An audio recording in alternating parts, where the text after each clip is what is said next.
everyone. Good morning. Good morning.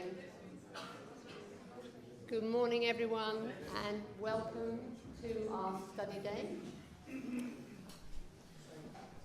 We have a very packed programme today, partly in response to feedback from last year. We've made sure there's time for 2 large groups so that the process can unfold rather more. But we will be starting this morning with a response from Regine Scholz, and that will be followed by a large group. The arrangements are that this space is for the keynotes, the large group, and all the catering will happen where you had coffee this morning. All the reflective groups are on level 7. There are lifts just out here. There are also lifts the other side of where you had coffee. You go out into the sort of atrium area. We have 2 students kindly helping us this morning. There's Lisa Rose over there and Giuseppe here. They will help to show you where to go if you're feeling lost. It's quite a labyrinth, this building. The other thing that I have to remind myself about is language. We have people here today from 20 different countries, which is wonderful. English has become the lingua franca, so that Japanese can speak to Norwegian, German can speak to Greek, and so on. But for those of us for whom English is a first language, we tend to speak too fast. I'm trying to learn Spanish in preparation for the symposium in Barcelona next year, and I find that I can't tell where one word ends and the next one begins. So I would just ask all of you for whom English is your first language, please try and remember that and speak slowly and allow time.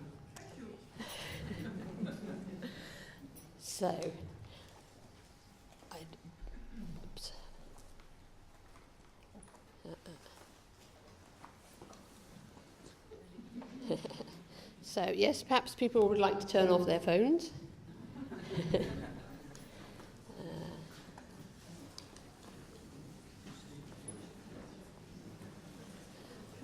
And I would like to introduce Regine Scholz, who is a licensed psychotherapist and group analyst working in private practice, specialising in trauma treatment. From 2010 to 2017, she was a member of the management committee of our society, responsible for organising the summer schools. Originally, she trained in Münster, and she is a training analyst of the German Society for Group Analysis and Group Psychotherapy, D3G, an organisation of which she is a founding member, and where nowadays she is the speaker for the special interest group, Group Analysis in Education, Culture and Society. She's a former editor of Arbeitsheft Gruppenanalysis, and recently became a member of the editorial committee of Group Analysis. Her own publications mainly concern the psychic impact of culture and collective trauma. Additionally, she is Fellow of the International Dialogue Initiative, an organisation dedicated to psychopolitical dialogue, founded by Foulkes. Since the 1990s, she's been trying to elaborate on the concept of the foundation matrix. Her first publication on that topic was in 2003. So, Regine, I invite you to give your response. Thank you, Regine.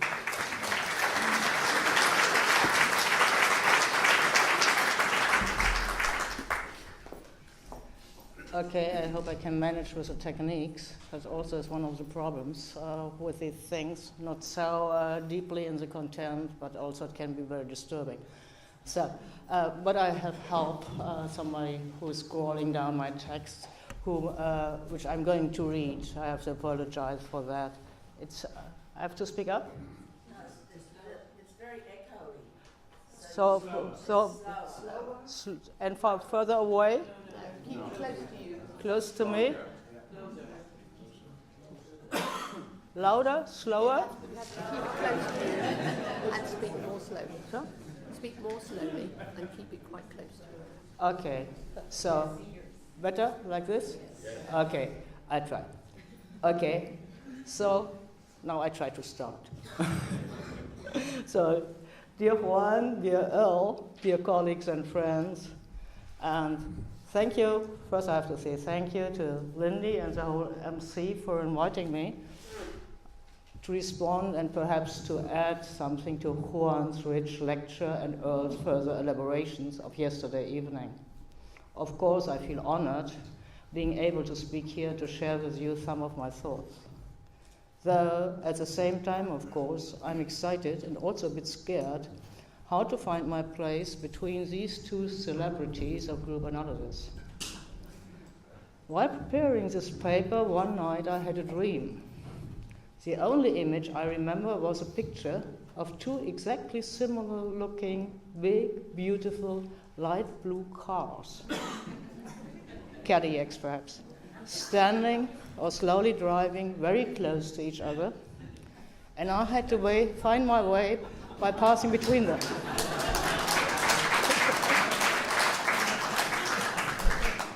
I had the feeling I managed somehow. Well, I leave the interpretation to you. Maybe the applause was an interpretation. Okay, let's start driving, or perhaps better sailing, as Juan has offered us a whole kaleidoscope of thoughts and ideas that allow for an ocean of associations. As a point of departure, I'll try to summarize what I think I understood from Juan's lecture. Maybe somebody else understood something else. He starts with a thesis that psychoanalysis and group analysis are but two aspects of a single field, and the latter represents an improvement and further development of the former. So the full potential of both approaches he sees have not yet unfolded. He claims that Freud couldn't make full benefit of his own revolutionary findings, that is, A, the discovery of the unconscious, and B, that this unconscious is in large parts created by, also unconscious, repression of unacceptable materials. For Juan, this does not only hold true for individual human beings, Earl would say persons, but to interpersonal relations, groups, institutions, communities, nations, international relations, and humankind as a whole. The full unfolding of these ideas is seen to be blocked by Freud's metapsychology that implies an individualistic paradigm of the psyche, that all mental processes must happen within the individual, that is, by identifying the mind with the brain of an individual organism. Psychic processes here, by definition, are intrapsychic. Though Juan knows that Freud's case studies and some of his writings are not strictly following this line, being much richer, he points out that other elements did not find a systematic place in Freud's overall theoretical framework.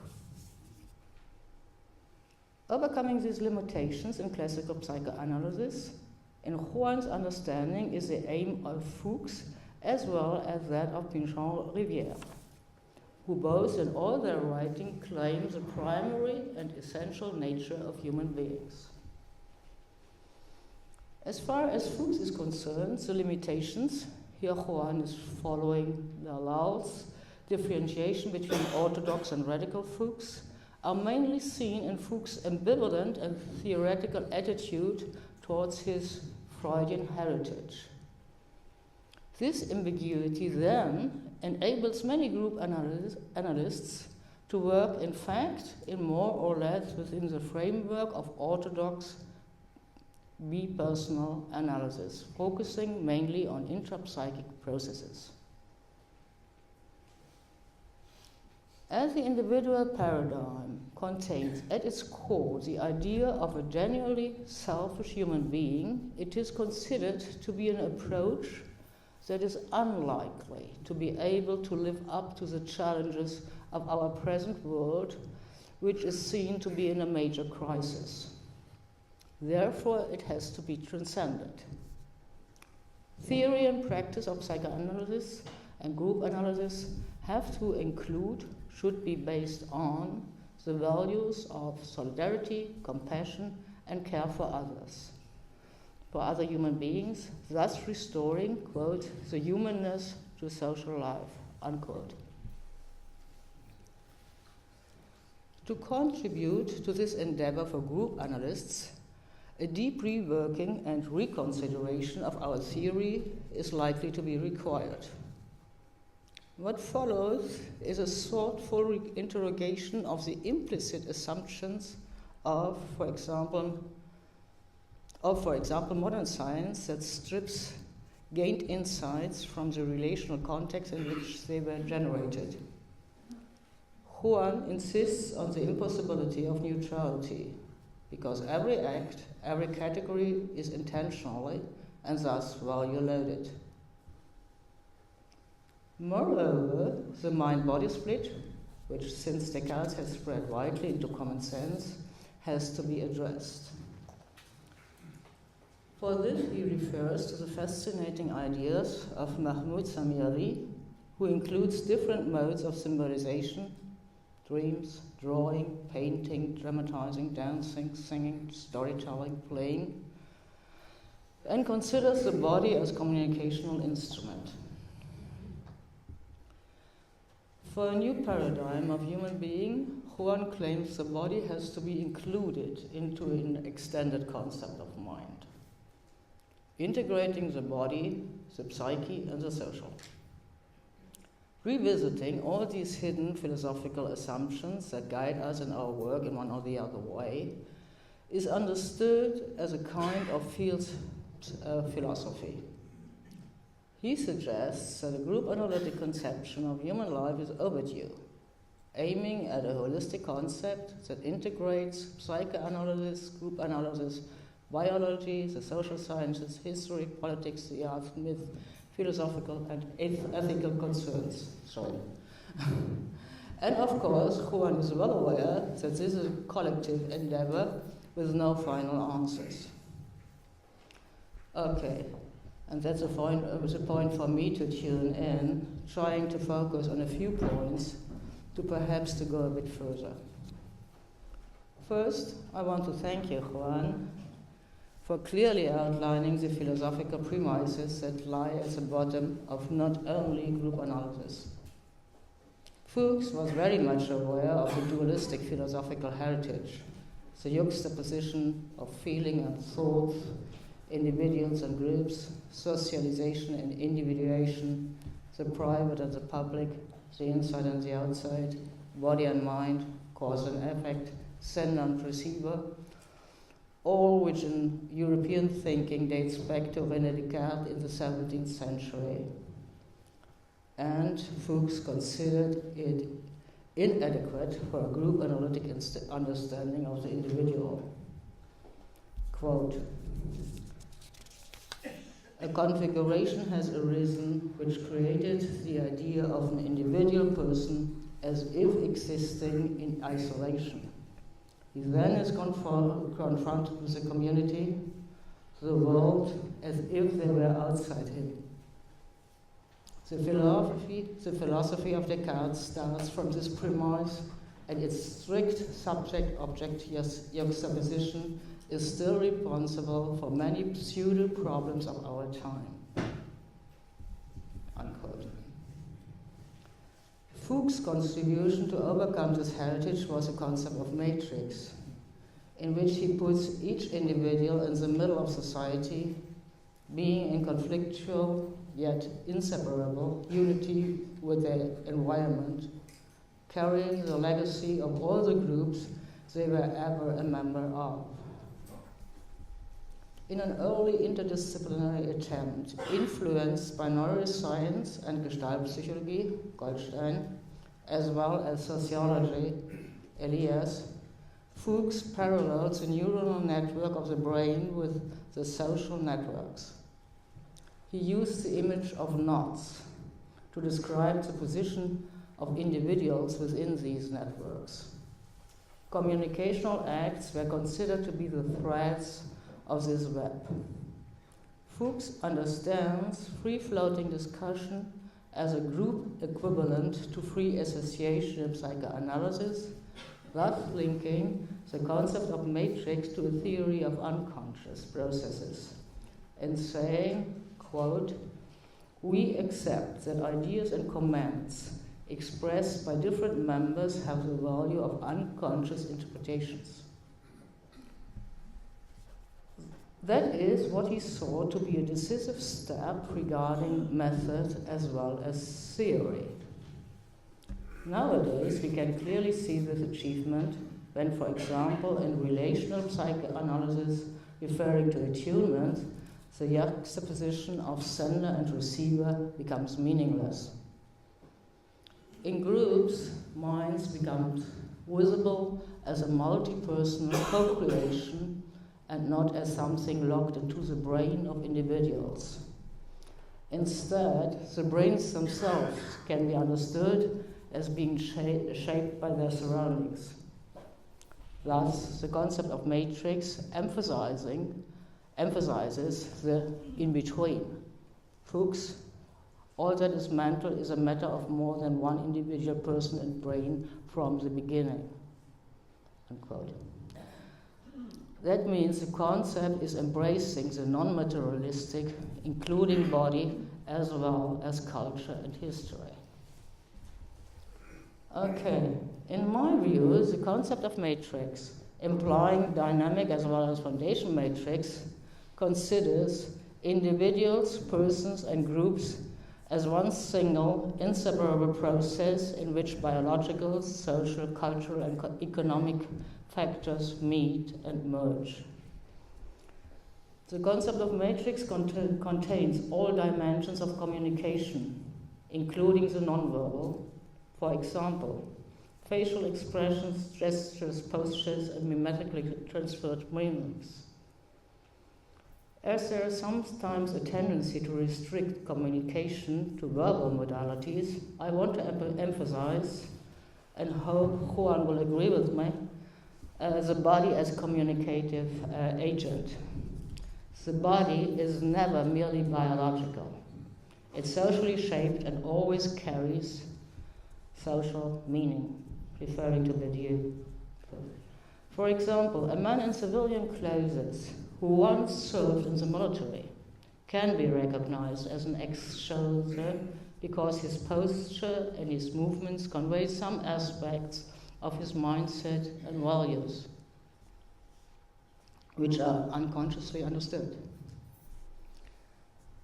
This leads us to understand the biology of the human body not only in terms of its basic biological makeup shared by the species, but also in terms of verbal and non-verbal communication, as well as other aspects of society and culture.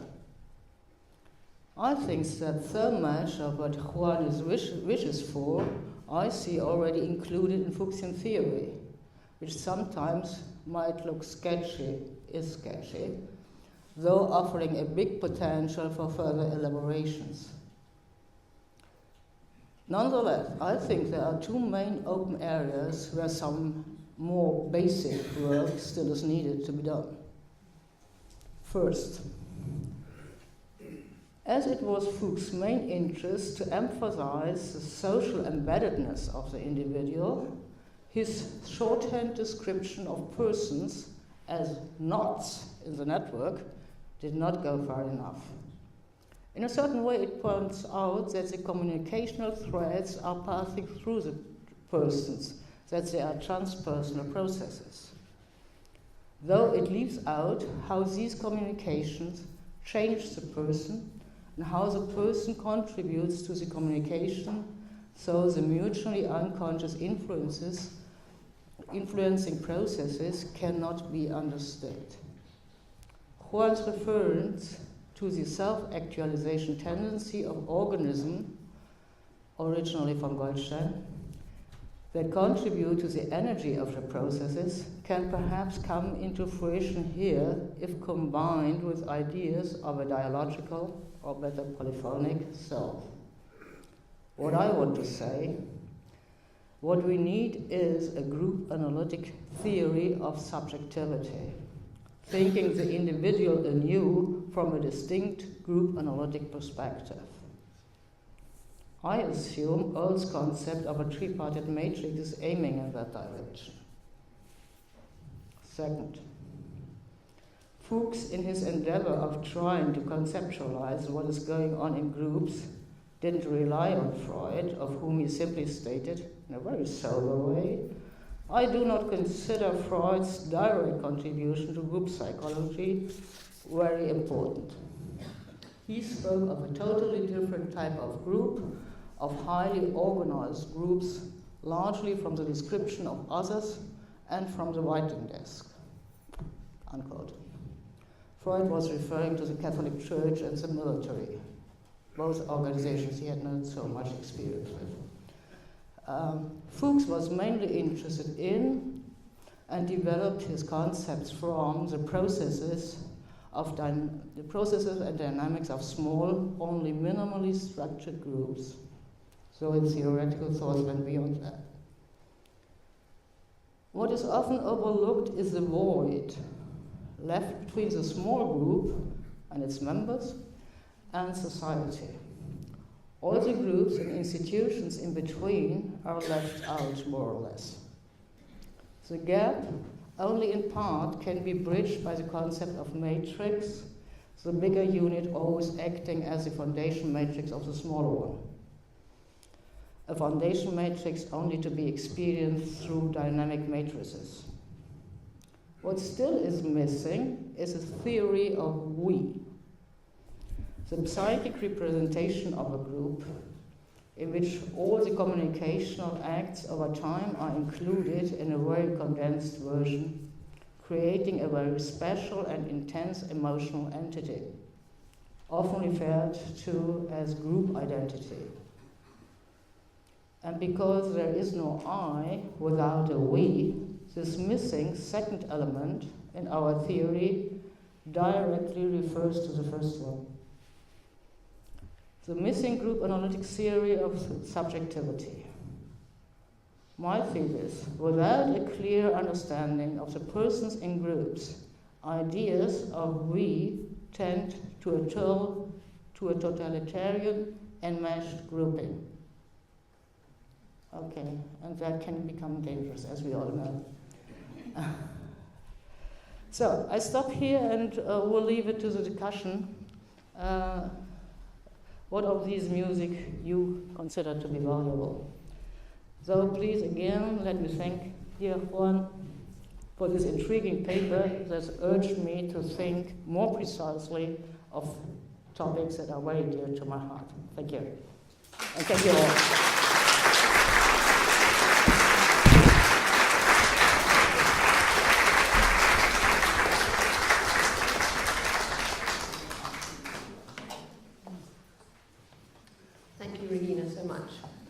So we now have 25 minutes for questions, comments, thoughts from the floor to any of our three speakers. We have two roaming mics that I'll ask our students to hand round.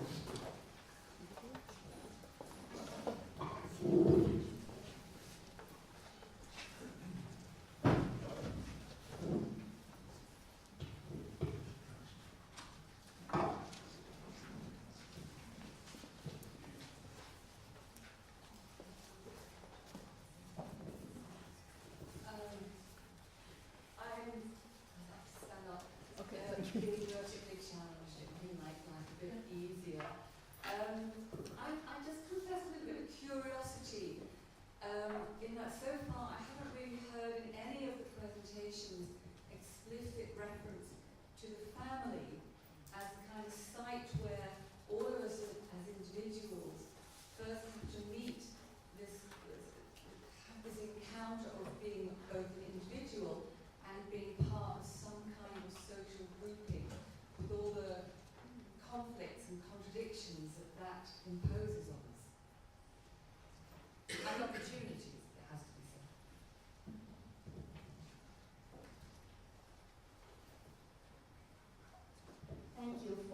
yesterday, presentations and for today. I was thinking on this paradigm, this new paradigm, in the holistic possibility of this new paradigm, and in a more transdisciplinary way of, as if we were surfing in the different disciplines, trying to establish a dialectic. I think one will understand a spiraling dialectic between all these disciplines, which I would like to put this in the discussion.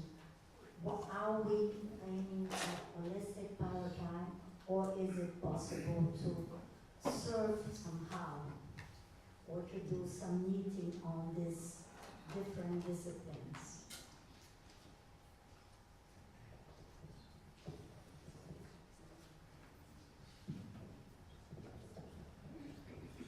Thank you very much, Regine. I really liked your response. I loved it, in fact, because I felt you saved group analysis. I thought last night I didn't really agree very much to what was said about group analysis. And I felt like you restored my faith in group analysis in a way, so I really liked that very much. On the other hand, I think, I talked to Justin. Are you here somewhere? No? To Justin about anthropology yesterday, and that there are concepts that we obviously don't realize in group analysis. There's a concept of the group ego in so-called ethno-psychoanalysis, which has been developed about 30 years ago and was widely discussed in academic circles, sociological circles in Germany. And I think it would be worth to look into it, because I think it's an interesting concept. Even you might not be able to take it all over, but I think there are ideas that are worth looking into. And then Hans Bosse has written a book, The We in the I, or something like that, recently. So there are concepts, but of course in German. So please, all of you learn German too, and the others Spanish, because there's a lot more to group analytic discussions in the European community than only in English. So I think we just don't realize what is there already. And then I think always when I hear about matrix and the theory of subjectivity, why is Alfred Lorenz not being taken into account? Which I think he's a great theoretician about subjectivity from an interactive, interrelational point of view. Extremely important, and he really explained to me group analysis. And I know it would be important to translate him. I think there's very little translated, and in English it sounds horrible when you translate him, which is true. Alfred Lorenz is a German sociologist and psychoanalyst, and he said, for example, the relationship between mother and child is always interactive, already intrauterine, in the intrauterine state. There's always a relationship, there's always an interaction, and this interaction never stops. It's being further to the family, then in the society, then in school, in the groups, and so forth. And he's developed a great theory about that. He's written, I don't know, 10 books about it. And that But hardly anything is translated. And that language names the interaction.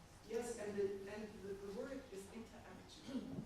And he It's says, exactly, but Alfred Lorenz has written philosophical, sociological, psychoanalytic works about it, and elaborating psychoanalysis from an interactive point of view. I'm not going to be getting sorry. Not at all. I was in fact quoting Lawrence when I summed up last night about the idea that the body, the unconscious, and the social are unitary processes. That's his scenic understanding. Do you have some other thoughts? Good morning, Regine, Juan.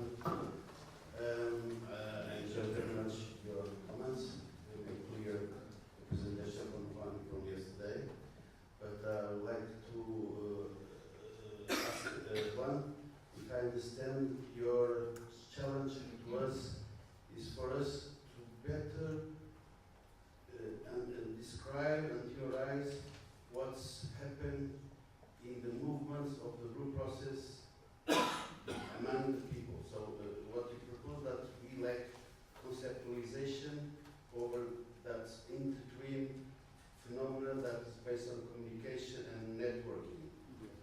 And I would like to listen more about your thoughts on that.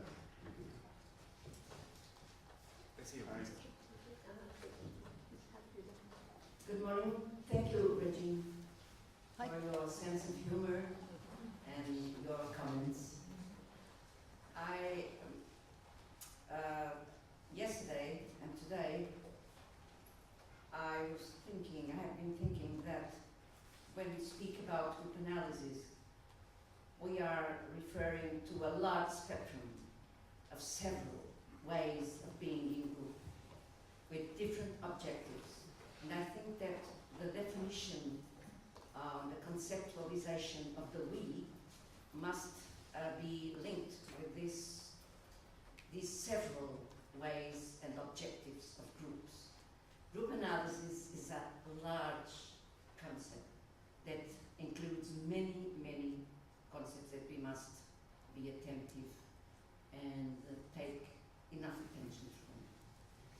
Thank you.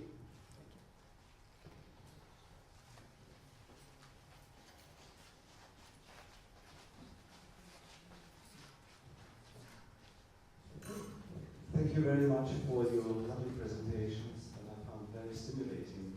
I would like to add something about psychoanalysis, because in psychoanalysis there are also efforts to overcome the limitations, especially with the new field conceptions.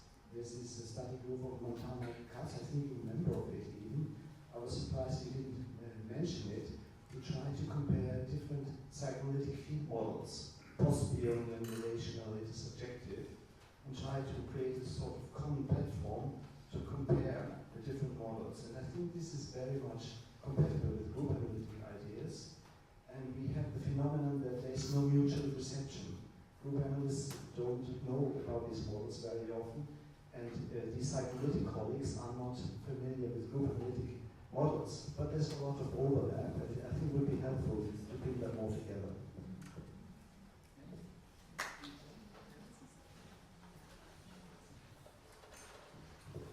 I want to thank all the presenters and discussants. And I think that your presentations bring hope, reminding us that the we and the I are inseparable, and that there is solidarity, companionship, and communal in the world. So we need some theory to explain why the situation in the world does not reflect that actually. Why people ignore most of the time the fact that the we and the I is inseparable, including in the group analytic society.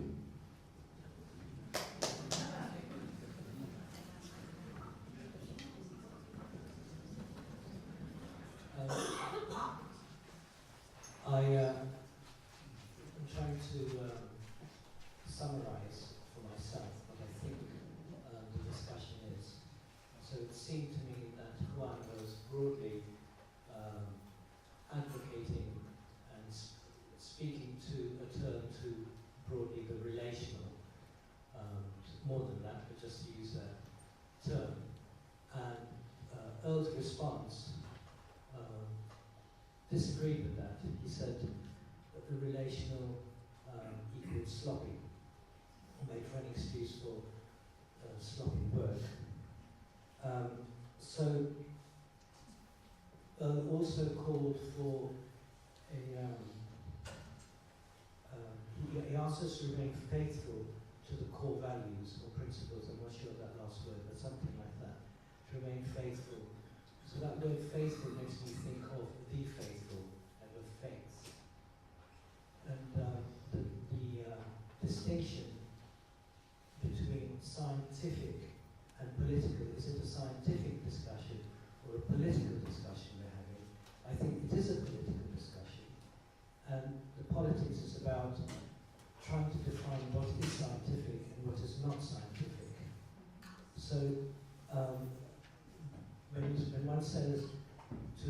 faithful to the core values, there will be differences as to what each of us might think that core value is, and also whether the notion, the metaphor of the core is a useful one to use or not.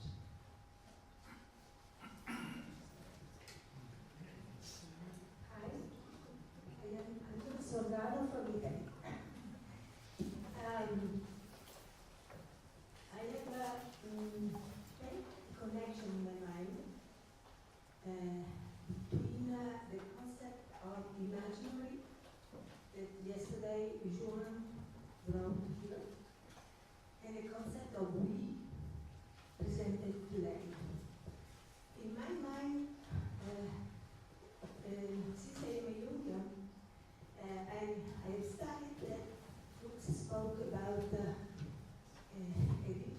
deep level in the matrix. That is an archetype level in the matrix. And the concept of archetype is has to do with the image, the image that are linked to collective mind. So, in my mind, this morning, I made a connection. And my question is it just a personal connection, or as my connection as something to do with your concept of we and imaginary? Should we just pause and for the speakers to refine some of these thoughts? I think Well, first of all, I want to thank you, Regine, for summarizing my paper and making it somewhat intelligible for the people, and for adding quite a few theoretical suggestions in order to be worked through. Now, what I want to say about my lecture is that this is not an academic paper. I made no effort at all to quote everyone who has written something relevant to what I was saying. I just quoted my friends, whether my personal friends or my literary friends. But many of the things you've been saying that are missing, they are missing. And they are missing for you to fill in the gaps. All of you. I mean, it's a collective effort. I do not know every thinker and writer who has contributed to this collective effort. Nobody does.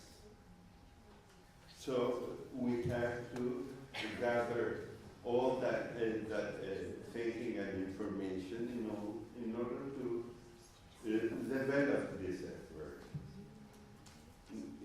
Now, about what apparently is missing. I know that these ideas are present in Foulkes' writings. They just weren't systematically developed. I know many of them are present in Freud's writings. And others are present in Aristotle's and many other thinkers in the history of humankind. When I speak critically about psychoanalysis, it is because I'm a psychoanalyst, and I have suffered the impact and the oppression of that horrible creation called orthodox psychoanalysis, which to my mind has nothing to do with the spirit of psychoanalysis. And I know there's quite a lot of sloppiness in relation to psychoanalysis, but there's also a very, very large amount of sloppiness in orthodox psychoanalysis. It's another kind of sloppiness. And sloppiness is always something to be regretted, wherever it comes from.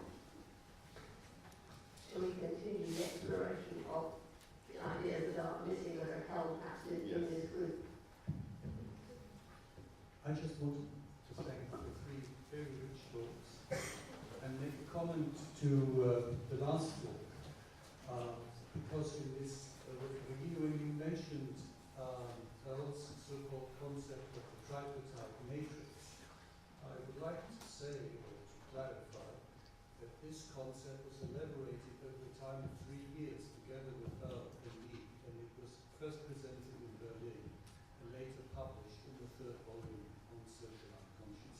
Thank you.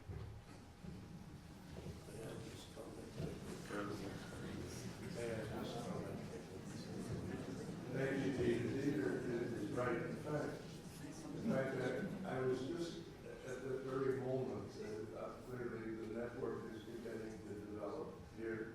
I was just going to say that that's very important. That it's not my concept, but as a matter of fact, it's not even our concept, although we wrote about it in dialogue with one another in the context of several people, including Chaim and Juan and others who were involved in reading the material. The concept of literally the words, the tripartite matrix, I think, was used by Martin Baruch in group analysis 30 years ago.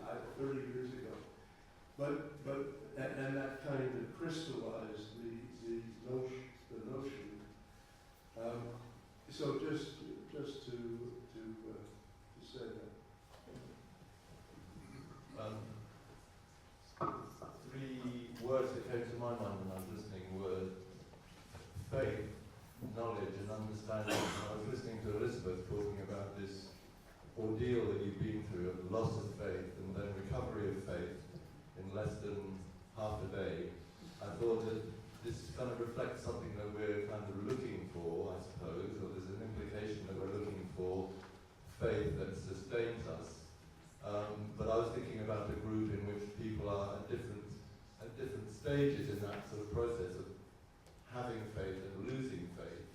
And then I was thinking about that in relation to the sense of knowledge, what we know, and understanding, something that we're always in the process of achieving through the process of our engagement with one another. And that I think that for each of us, that sense of believing that we know that we have a shared enterprise. For some of us it rests more on an idea of knowledge, and on others I think it rests more on a sense of understanding of something which we're constantly in search of. Thank you. First I'd like to thank you all for those interesting presentations.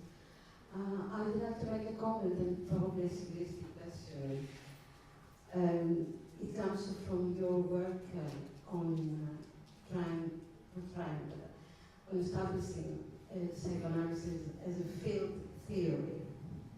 And I would like to make a question. Do you believe that your work this is a question concerning also etymological and the clinical part of doing work of dealing in group analysis. So do you believe that your work in establishing psychoanalysis as a field theory and having group analysis as a field theory, which as already had been noticed yesterday by Foulkes matrix, field matrix, by Alhofer, social unconscious, by the ideas also about where we can put subjectivity and intersubjectivity in it. So where the temporal becomes atemporal. So do you believe this could be an answer towards a new paradigm of group analysis where we can have both the epistemological and the clinical conduct?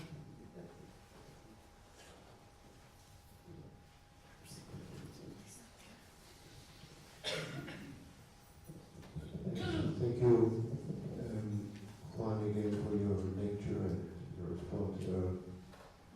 But I was very interested that Regine, in your talk today, actually your response was that you think there is a lack of theory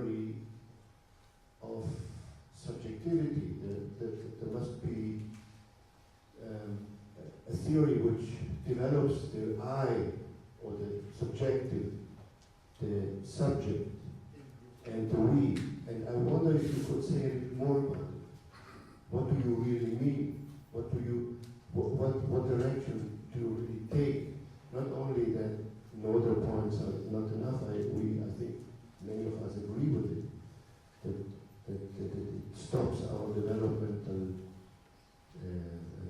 theory.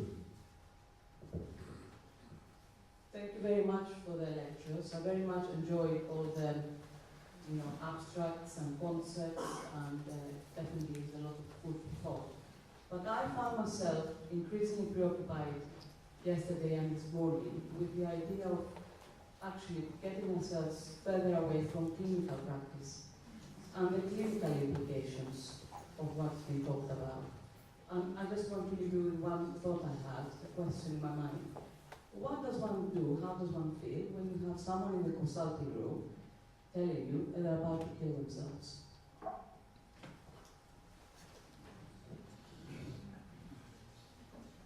Maybe further to that question just asked, a theory of subjectivity, if it's anything to do with group analysis, is obviously not going to be a theory of subjectivity, it's going to be a theory of intersubjectivity. It can't be anything other than that. And I am rather disappointed coming to another group analytic conference where psychoanalysis seems to be very largely part of the conversation and not group analysis. And the sort of paradigm that I think Juan is working towards from his lecture, which I thoroughly enjoyed. I just wonder if at psychoanalytic conferences they're always referring to group analytic literature. Thank you.